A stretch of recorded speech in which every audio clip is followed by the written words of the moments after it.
Welcome, family, back to Journee Continues podcast. Real voices, real recovery.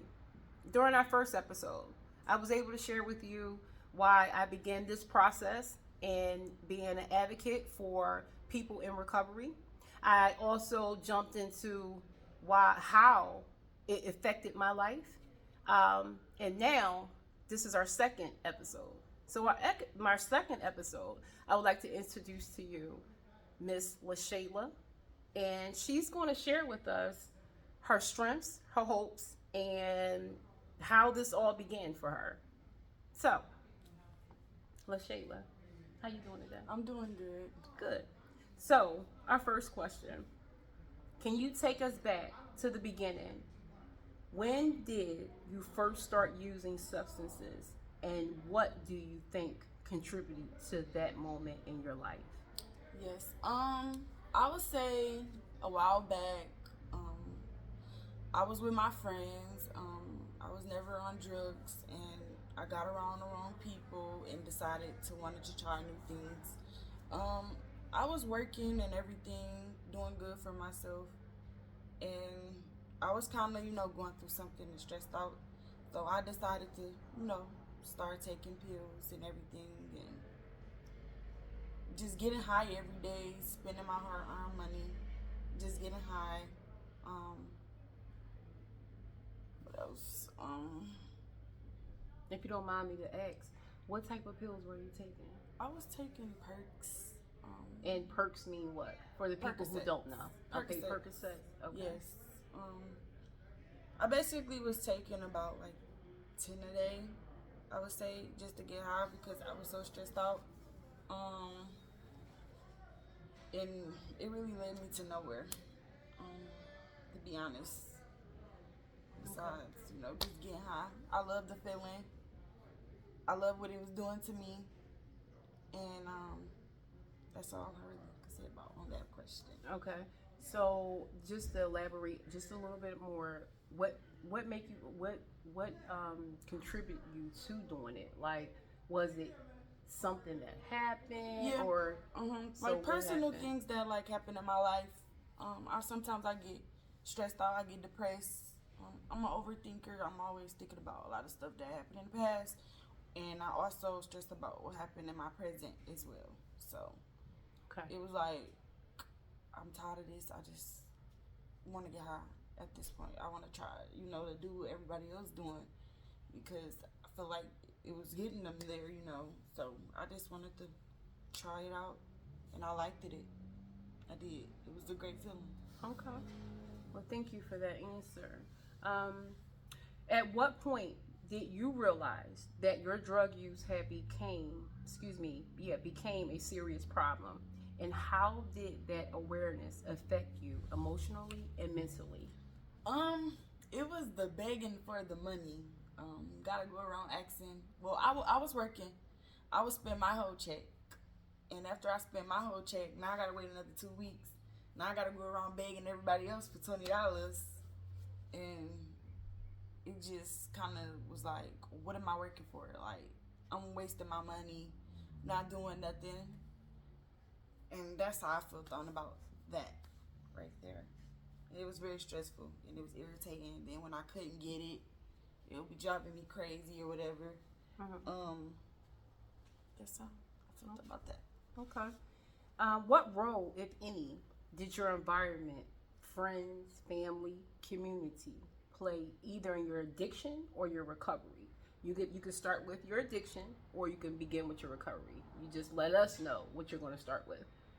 So, what role did Could you it play? explain that? So, what that means is that, for example, for addiction, that means did your environment play that, like being around the wrong type of people, or just the environment itself, like the community, people hanging around and you just hanging around different people? And then your recovery process is being around influential people, going to groups, or maybe just going into treatment, right? Mm-hmm. Or going into an MAT program, a medically assisted treatment program. So we can start with addiction first.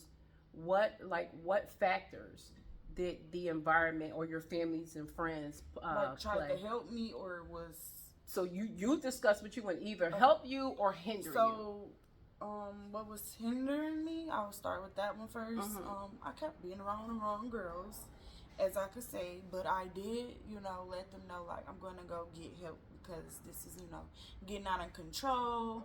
And then like my spouse kind of didn't know, and then until I eventually, had broke it down to him and let him know like that I was taking drugs because everybody was asking me, like where's my money going? What am I doing with my money? And it was to the point where I didn't have money at some point, so I'd ask my spouse, and he's like, why are you keep asking me, for money? Like, what is you doing? And I finally broke down and, told them, that what I was doing or whatever. And the next day, that's when I had went to the hospital and tried to get some help because I wanted change for myself. Um, it was just driving me crazy.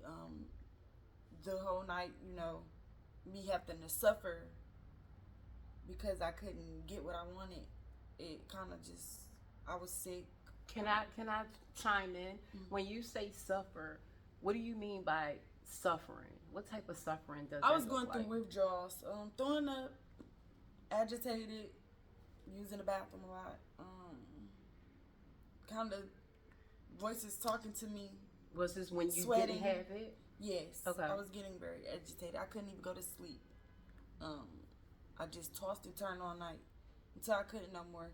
And I was just so mad that I just hated that people would sit there and just let you suffer because people don't know, like, they really can fuck you up mentally. Mm-hmm. That's what I was thinking in my head to myself before. I'm just like, why are y'all just sitting here letting me suffer? Like, give me some help or, just give me my last feel for the night. Like, anybody. Like, that's how I was feeling and thinking about it. So when you eventually went to the hospital, because I did hear you when you said that you went to the hospital. When you went to the hospital, what did you tell them? Like, how did they assist you? Like, I had basically told them that I was on drugs and that I needed help. And I had stayed in there for about maybe not a day. They did give me the help that I needed. And what help was that? And resources. The help was they gave me meds. I can't say that. Mm-hmm. And then a recovery coach. Okay. And then that's how I started to get myself together. Got into a little program and was moving forward, basically. Going to groups, doing counseling, getting my meds on time every week. Okay. So those was the steps to that. Okay. Sounds good. Thank you for answering it. So the next question. So we all know that recovery isn't a straight path, right? So what were some of the biggest obstacles you faced and how did you push through them? You have your days where some days you like, forget this, I don't want to do it no more, forget the program, forget this. But then it's like, you got the good part where you got them supporting you and the people around you, and you just like, I'm gonna get through this, and it's just I don't know how to explain with that one. I'm not gonna lie. You don't know how to explain? Okay. So I know that you said that some days it's like, forget this, I'm not doing this. I'm not doing this today, right? Yeah. What does that look like? So how do you talk yourself out of saying, I'm not doing this today? Like, I have a good what motivates you to change your mind, or who, what, or where changes your mind? Because we can have that thought we don't want to do it, but then what happens? Like, how do you shift from that?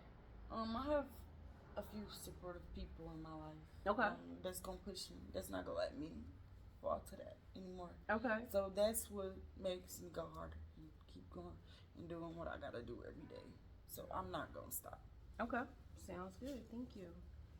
Next question. How do you maintain your sobriety today?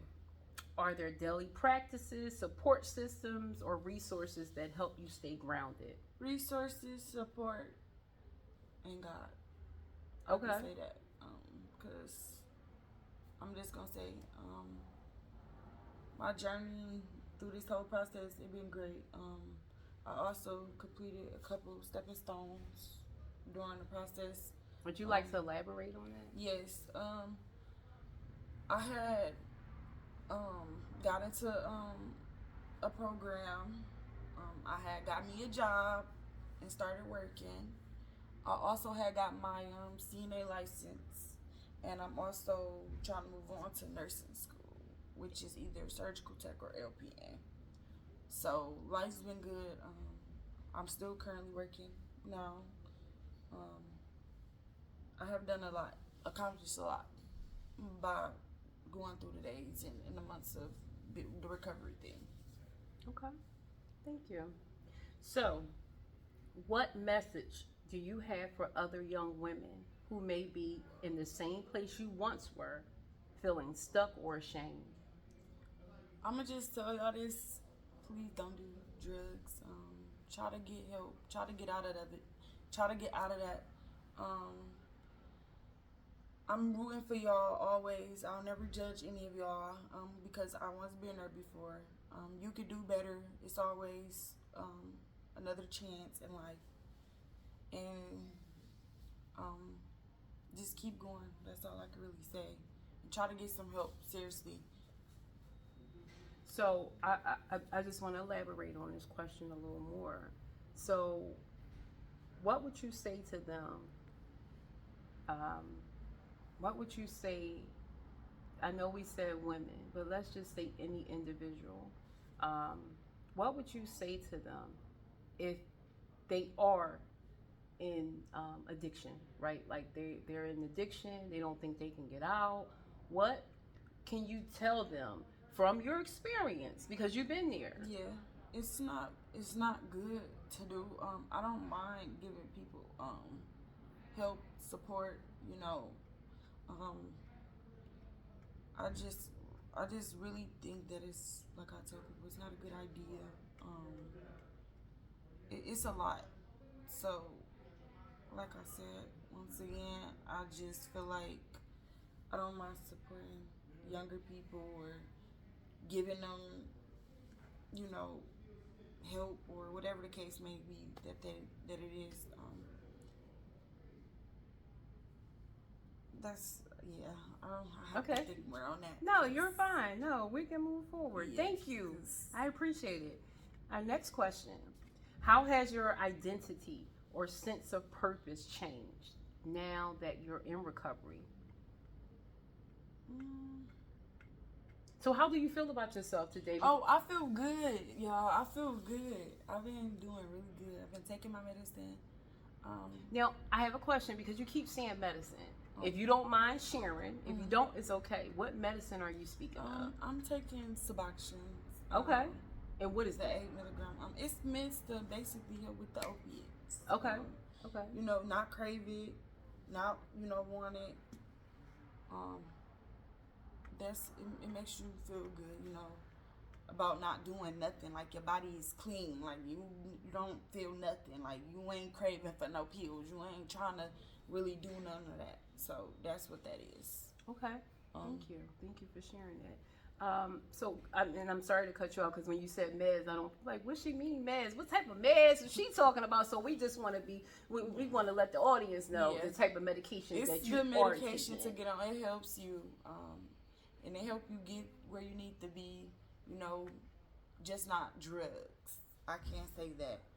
You have some people out there that abuse it, but unfortunately, I don't. I get the amount that I need and keep it pushing and go about my day. I have a good doctor, good program. I have to do group and counseling, and I have to do a lot of stuff before leaving with my medication as well. The program is great. I can't say that. Okay. And what are you passionate about today? Like, what's your passion? Because when you were in your addiction, right? I don't know if you had an addiction. Yeah. Excuse me. I don't know if you had a passion while you were in your addiction. Yeah, I care more. Okay. I care more about a lot of stuff that I didn't in my past. I'm more confident and more loving and more a little bit happier. I can say that. Okay. That's what I'm passionate about. Now, if you could go back and speak to your younger self, what would you say to her? Ooh. Don't ever, ever, ever again do that. Basically, that's what I would tell myself. And don't what? even think about it. What's that? Don't even think about doing drugs. Like, don't even try. Because the 16-year-old me didn't even have that mindset that we even doing that. If I, was 16, like I wouldn't, be thinking about that. But I see a lot of the younger youth out here is on, drugs or whatever the case may be. And it's not good at all. It's not good. I can say that. You ruining your life, you ruining yourself, your career, and everything else. So I would just say, just don't do it. Try to get y'all some help and try to move forward. And even if you don't got no support, I don't mind supporting you guys, talking to you guys, trying to get y'all in a program or whatever. Just a little help. All right, sounds good. Well, Shayla, you did a great job. I thank you so much for sharing your story and giving hope to individuals out there. I like to thank the audience for being here with us as we had dived into her background. I just want to say is that we're going to continue to do this. We're going to continue to have people come on to share with the community on what's going on in the recovering community, right? And what it looks like to suffer from drug addiction, to have an addiction, period. Because most of us have addictions, right? If that means eating food, that means buying clothes, gambling, spending our money when we ain't supposed, our rent money when we ain't supposed to, on things that aren't conducive to getting through. We all have an addiction, and sometimes we try to minimize. Oh, well, that person, I'm not on drugs, so I'm okay. No, we're not going to do that. An addiction is an addiction, and there's different types of addiction. Mm-hmm. So I just want to thank LaShayla for being courageous to come on and share her story. Also, because a lot of people is hiding and scared and care about what a lot of people gonna say or think about them. And like I said, nobody can talk about nobody or shame anybody. You gotta have courage to want to help yourself or get support. You can go ahead. So if anyone is interested in maybe speaking with LaShayla, y'all can email us at info@journeycontinues.org. All the information will be in the comment section.